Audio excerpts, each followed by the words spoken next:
practice, obviously a walkthrough on Christmas night, and we'll have a walkthrough this afternoon. But you go back to Columbia with the first day was a little rocky, but past that, I've been very pleased with how the guys have approached the game, and I think that's really mindset-wise the most critical thing in winning a bowl game is the mindset of where your team is, and I like where we are.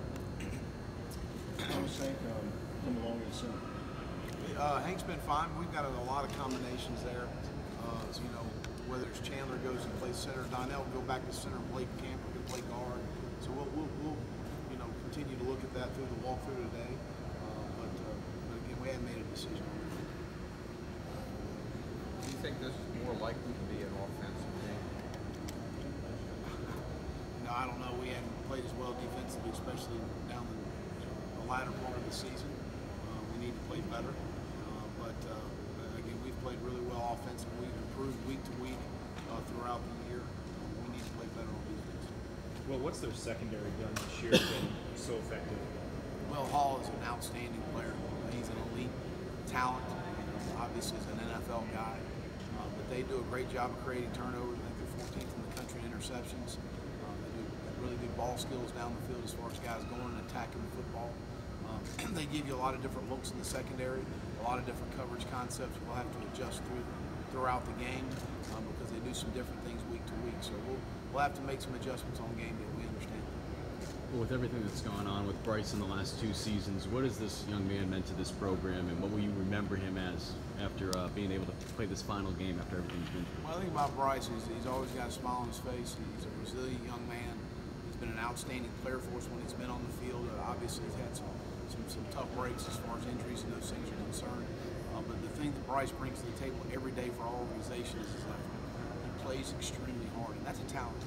Some guys don't understand that. To have that ability and that talent, that means an awful lot. But he's meant a lot to our program. We appreciate him and his contributions, and I'm looking forward to him having a great Saturday. What's the latest on Keeter and Brissendo? They've been in the last 2 days. Yeah, they'll play.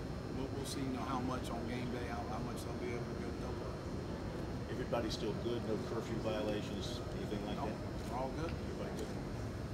So, what will it mean as far as like building your program to have these seniors play to go out with 2 straight bowl wins and you made a bowl all 3 of your first seasons here in Carolina? How important would that be?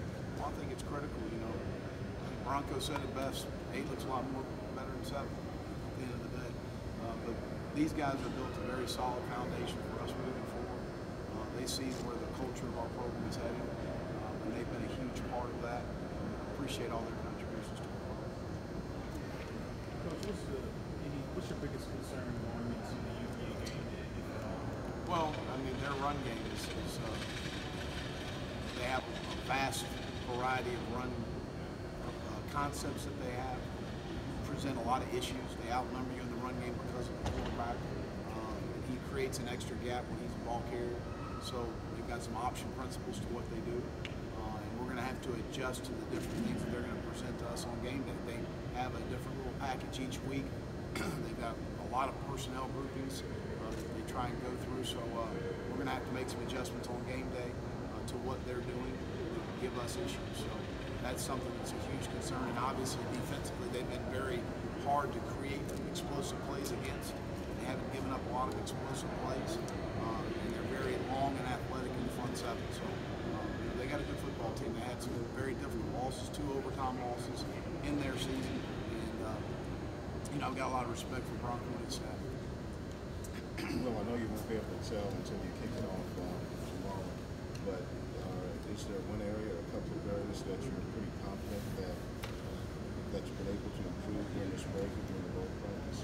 Well, I think, you know, we've got to get some guys back on the defense. It's going to help, obviously, get a guy like Bryce back, and Jason Horn back, and Jalen Dickerson. We're getting some guys back healthy, and that to me has helped tremendously in a difference you've seen in our defense in bowl practice.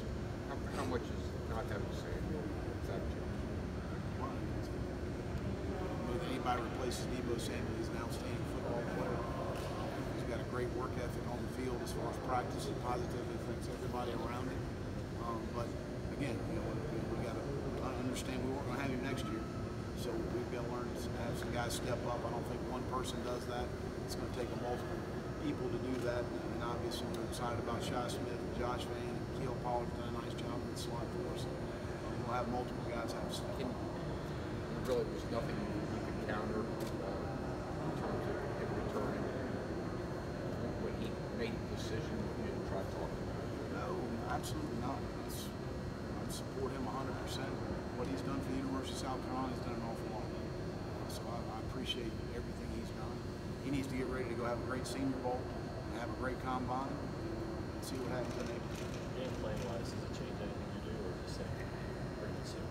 No, same approach. We'll play with some tempo, and I think that's been very beneficial for us. Spread the ball around a little bit. We still have some guys, Brian Edwards and Shy Smith, some of our backs, and have all had really good seasons and continue to step up and play well. Because you mentioned their defense being so long and athletic, do they really compare to anything else you guys have faced on the in the secondary as far as help? I don't get any comparisons. They're a very well coached team, and all of his defensive staff played for him at BYU, so they have a very good understanding of what they want to do and how it's going to them. I think they've been very impressive to me on tape. How much can you get from Jalen Dickerson just coming back off the injury and having him healthy and back there? How does that help you this? Well, it's, obviously gives you another quality player, but a guy that can continue to fight through this hamstring throughout the year. Again, I'm really excited about Jalen and his future with South Carolina. Coach, what do these last 24 hours look like before the bowl game begins? What's the process of working with the team and then having them ready to go compared to, say, just a regular season? It's a normal Friday for us. We'll have a 2 o'clock team meeting. We'll have a special teams meeting. We'll have offensive defensive meetings. 4 o'clock we'll have our normal Friday walkthrough that we have throughout the entire season. We'll have a Friday night meal and some meetings and walk through again, and then get up early and get ready to roll for a new kick. If I look at these stats right, it looks like that didn't had some success running the ball. Any similarities to the quarterback that way? No, I wouldn't say that. Bryce Perkins is close to over 1,000-yard rushing. So we don't feature Jake in the run game like that. Well, you've talked about in the past having these extra 15 practices for the younger guys, being able to develop them for next season. How important is bowl games like this? Because I think there might be a stigma now with the college football playoffs that the importance is just on those games. How important is a bowl game like this for your program in the future? Well, it's a great reward for our players. We had a good season, certainly didn't pan out maybe as we wanted it to as far as wins and losses are concerned. But our guys fought through a lot of adversity. We've had a great week here in Charlotte, and that's what bowl games are for. It's a reward for your season. And again, I'm not a proponent for continuing to expand the playoff because it's going to hurt the bowl system, in my opinion. And it's a reward for our players. So we're excited to be here in Charlotte. A little more Perkins for them. What is the challenge of defending him? And does he look like anybody that you faced? No, he's an outstanding athlete. He's an outstanding quarterback. He's thrown for 3,000-something yards. He creates a lot of ball-friendly plays. So they've got a lot of design running game, option principles involved with that. So there's a lot of issues that he presents for you. He's a big man. I mean, he's a guy you've got to tackle. He's not a small guy. He throws the ball well. He runs the ball well. He's a really talented player. Speed-wise, some of your guys said the run looks a little bit like Flowers. You faced a couple. Is there some similarities there? There is, but he's a much bigger version of that. And again, my hat's off to him. He's had an outstanding. And on the other side, I know there are multiple, but they base that out of that odd front. Missouri and some others that you face have done that. How does that change things for you guys? It doesn't really change anything as far as more than anything, just idea what front they're in, whether it be an odd or even structure, a 3-down or a 4-down structure. And so we'll identify those things, and they got a good pressure package that they present to you. And obviously, as I talked about earlier, there's some different things in the secondary. So we just need to be able to prepare and be able to adjust on game. Will, we've seen 3 Clemson players suspended by the NCAA, and maybe the same thing in Alabama. What's that fine line as a head coach with your health staff that you have to walk to make sure, do the best you can to make sure your players don't get caught up in something? Well, again, I think we do a really good job educating our players on what they can and cannot take. There's all kinds of supplements that are legal. There's unfortunately some supplements that aren't legal. So I think you got to continue to educate your players on what they can and can't take.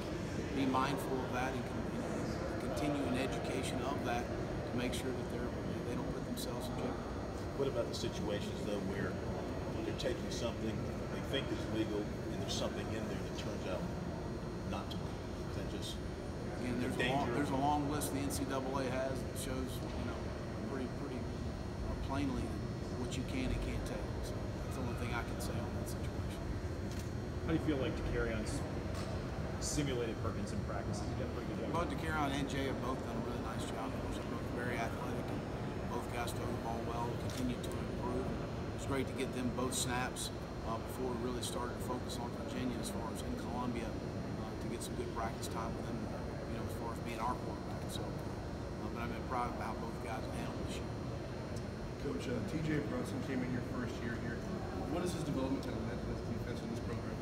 Well, you know, TJ's a fantastic player, a guy that's really made a bunch of plays for us over the last 3 years. Excited about his senior year, what he's going to bring to the table for us. But brings a lot of leadership qualities, a lot of intangible qualities as far as those things are concerned. And again, one of those guys that I always talk in terms of positively affecting everybody around him.